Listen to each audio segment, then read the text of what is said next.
ಹೋಗು ಮಲ್ಕೋಗು. ಹಬ್ಬಕ್ಕೆ ಅಂತ ಹಿಂದಿನ ದಿನವೇ ಮಕ್ಕಳು ತಮ್ಮನ ಜೊತೆ ಊರಿಗೋದ್ರು. ಸೊ ರಿಯೋ ಅದನ್ನ ನೋಡಿ ಸಪ್ಪಗಿದ್ದ. ಸೊ ಅದಾದಮೇಲೆ ಹಬ್ಬದ ದಿನ ಬೆಳಿಗ್ಗೆ ಬೇಗನೆ ಎದ್ದು ಮನೆ ಕೆಲಸ ಎಲ್ಲ ಮುಗಿಸ್ಕೊಂಡು ದೇವ್ರ ಪೂಜೆ ಕೂಡ ಮಾಡಿಕೊಂಡೆ. ನಾನು ಪೂಜೆ ಮಾಡ್ತಿರೋದು ನೋಡಿಬಿಟ್ಟು ನಮ್ಮ ರಿಯೋ ಕೂಡ ಬಂದು ಪಕ್ಕದಲ್ಲಿ ಕೂತ್ಕೊಂಡ. ಅವನು ನಮ್ಮ ಮನೆಗೆ ತುಂಬ ಮುದ್ದು ಅಂತಲೇ ಹೇಳ್ಬೋದು. ನಾವು ಎಷ್ಟೇ ಬೇಜಾರಾಗಿರಲಿ, ನಮಗೆ ಎಷ್ಟೇ ಕೋಪ ಇರಲಿ, ಏನೇ ಇರಲಿ, ಅವನ್ನ ನೋಡಿ ತಕ್ಷಣ ಆಗ್ಬಿಡ್ತೀವಿ. ಯಾಕಂದರೆ ಅದೊಂಥರ ಮ್ಯಾಜಿಕ್ ಥರ ಅನಿಸುತ್ತೆ ನಮ್ಮ ಮನೆಗೆ. ಇವನು ಎಲ್ಲ ಮುಗಿಸ್ಕೊಂಡು ನಾನು ಮತ್ತು ರಿಯೋ ಇಬ್ಬರೂ ದೇವ್ರ ಮನೇಲಿ ಸ್ವಲ್ಪ ಹೊತ್ತಿದ್ವಿ. ಅವನಿಗೆ ಮೋಸ್ಟ್ಲಿ ಗೆಣಸು ಕಡಲೆಕಾಯಿ ಎಲ್ಲ ನೋಡಿಬಿಟ್ಟು ಏನೋ ಅಂದ್ಬಿಟ್ಟು ನಿಂತ್ಕೊಂಡಿದ್ದ ಕೊಡ್ತೀನೇನೋ ಅಂತ. ಅದಾದಮೇಲೆ ದೇವ್ರಿಗೆ ನಮಸ್ಕಾರ ಮಾಡು ಅಂದ್ರೂ ನಮಸ್ಕಾರ ಮಾಡಿಕೊಂಡು ನೀಟಾಗಿ ಕುಂಕುಮ ಎಲ್ಲ ಇಟ್ಸ್ಕೊಂಡ. ಅವನಂತೂ ತುಂಬಾ ಕ್ಯೂಟ್ ಅಂತ ಹೇಳ್ತೀನಿ. ನಿಜ ಹೇಳ್ಬೇಕಂದ್ರೆ ಈ ಮೂಕ ಪ್ರಾಣಿಗಳಿಗೆ ಎಷ್ಟು ಕ್ಲೀನಾಗಿ ಅರ್ಥ ಆಗುತ್ತೆ ಗೊತ್ತಾ. ಪ್ರತಿಯೊಂದು ಅರ್ಥ ಆಗುತ್ತೆ.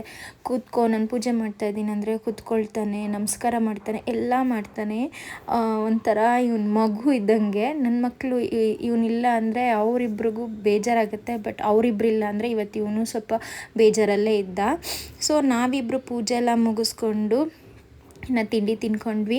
ಊರಿಂದ ಫೋಟೋಸ್ನ ಕಳಿಸ್ತಾ ಇದ್ರು. ಅಮ್ಮನ ಮನೆಯಲ್ಲಿ ರಂಗೋಲಿ ಎಲೆ ದೊಡ್ಡದಾಗಿ ಹಾಕ್ಬಿಟ್ಟು ಹಸುಗೆಲ್ಲ ಮೈ ತೊಳಿತಾ ಇದ್ದಾರೆ. ನನ್ನ ತಮ್ಮ ಹಸುನೆಲ್ಲ ನೀಟಾಗಿ ಸ್ನಾನ ಎಲ್ಲ ಮಾಡಿಸ್ತಾ ಇದ್ದಾನೆ. ಸ್ನಾನ ಎಲ್ಲ ಆದಮೇಲೆ ಅರಿಶಿನ ತಿಕ್ತಾರೆ. ಯಾಕಂದರೆ ಅರಿಶಿನ ತಿಕ್ಕೋದ್ರಿಂದ ಯಾವುದೇ ಥರ ಹಸುಗಳಿಗೆ ಚರ್ಮದ್ದು ಇನ್ಫೆಕ್ಷನ್ ಆಗಲಿ ಏನಾದರೂ ಆಗಲಿ ಆಗಲ್ಲ ಅಂತ. ಇದಾದಮೇಲೆ ಗೆಜ್ಜೆ ಎಲ್ಲ ಕಟ್ತಾ ಇದ್ದಾನೆ. ಮತ್ತು ಈ ಬಟ್ಟೆ ಬಂದು ನಮ್ಮ ಎತ್ತುಗಳಿತ್ತು ಫಸ್ಟು. ಆ ಎತ್ತುಗಳಿಗೆ ಅಂತ ಹೊಲಿಸಿರೋದು ಘೋಷಣೆ ಬಟ್ಟೆ ಅಂತ ಕರೀತಾರೆ. ಎತ್ತಿದ್ದಾಗನೇ ಒಂಥರ ಚೆನ್ನಾಗಿತ್ತು. ಬಟ್ ಓಕೆ, ಈಗ ಅಪ್ಪನ ಕೈಲಿ ಆಗಲ್ಲ ಅಂತ ಅದನ್ನು ಸೇಲ್ ಮಾಡಿದ್ರು.